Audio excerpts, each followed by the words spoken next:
रास्ते को देना होगा, इनका संग्राम होगा।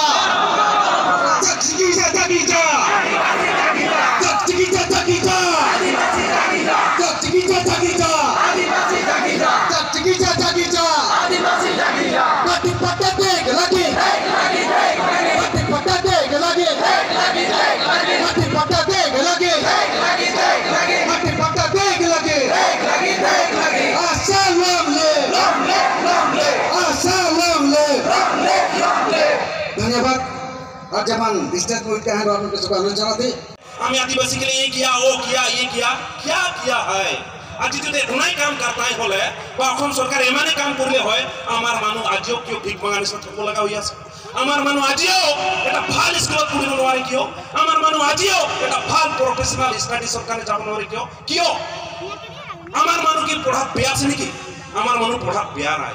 আমাৰ মানুষ আজিও বাগানৰ পচ্চা ৰেচন খাই পেলাই ডক্টৰ ইঞ্জিনিয়াৰ হৈছে, IPS হৈছে, IS হৈছে। কিয়? আমার মানুষ ব্রেন আছে।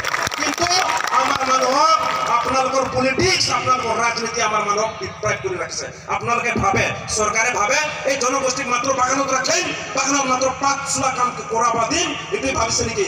আমার মানুষ মাটির রোজা হয়, আমার মানুষ ভারতের ভূমিপুত্র হয়। এই আমার মানুষ আপনাদের যে স্লেভ বনালে এতিয়া বাগানের মালিক হব আমার মানুষ, তো চাই থাকবে। এটা একবার খাটা মৌলিক অধিকার ভারতের সংবিধানের মতে প্রটেকশন হিসাবে আমি কি পাব লাগে? ST পাব লাগে, SC পাব লাগে, মাটির পাট্টা পাব লাগে, আমার কাস্ট সার্টিফিকেট ক্লিয়ার হব লাগে। ইটোহে আমার পার্মানেন্ট সলিউশন। টেম্পোরারি বিচারে টেম্পোরারি কথা আমি কোৱা নাই। সরকারে এমানটা মেমোরান্ডাম দিছো, তার পিছতো সরকার যদি বুঝি না পায়, তার পিছত আমার আদিবাসী জাতিটো কব আদিবাসী বিলাকে একো বুঝি না পায়, নপঢ়ে না জানে। আরে আপনালোকে আমার আদিবাসী পূর্ব কোনা মানুষ আপনালোকে হয়। আপনালোকে ইচ্ছা করলে অসমৰ আদিবাসীক আপনালোকে কেইমানজন ডক্টৰ ইঞ্জিনিয়াৰ বনাব পাৰে। আপনালোকে ইচ্ছা কৰলে আমাৰ আদিবাসী বিলাক কালি ডেভেলপ হব। মই পিছত আৰু কিছুমান কথাবিলাক কম। গতিকে এটা কব খোজেন বিজেপি সরকার, this is your last chance. আপনাদের এতিয়াও টাইম আছে, যদি ST দিব আছে দিব, SC দিব লাগে, SC আৰু দিব লাগে, SC দিও, মাটিৰ পাট্টা দিও, আৰু কাস্ট সাৰ্টিফিকেট ক্লিয়াৰ কৰক। আমি উৰাং হিসাবত থাকব খোজো, মুন্ডা হিসাবত, খাৰিয়া হিসাব, সাঁওতাল হিসাবত, উড়িয়া হিসাবত, গড় হিসাবত আমি থাকব খুঁজিছো। কারণ আমার জাতি আছে, আমার ভাষা আছে, আমাক আর কোনো নতুন ভাষা আমাক দিব দরকার নাই। আমার অলরেডি ভাষা আছে।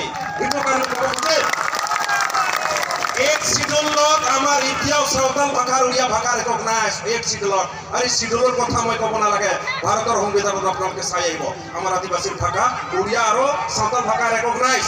এতিয়া উৰাং মুন্ডা এইবিলাকৰ হোৱা নাই, ঠিক আছে। তথাপিও এই জনগোষ্ঠীক আপোনালোকে কেনেকৈ চাই আছে? কেনেকুৱা চাই আছে? কি কৰিছে এই জনগোষ্ঠীৰ কাৰণে আপুনি কওকচোন। কালি পৰহি মাত্ৰ আপোনালোকে 200টা স্কুল দিলে, কালি পৰহি 200টা স্কুল দিব, তাৰপিছত আমাৰ জাতিক দুৰ্বল ক'লে আমি মানিম নেকি? মানবই বলাটো? মানবই? এইটোৰ কাৰণে আমি অসম চৰকাৰক কৈ দিব খুজি আছো, আপোনালোকে যি কৰি আছে কৰক, আমাৰ ক'ব লগা নাই। But this is your last chance. আমি আপোনাক কৈ দিব খোজো, আমিও মানুহ হয়, ভাৰতৰ মূল ভূমিপুত্ৰ আদিবাসী বিলাক হয়। আপোনালোকে মানক না মানক,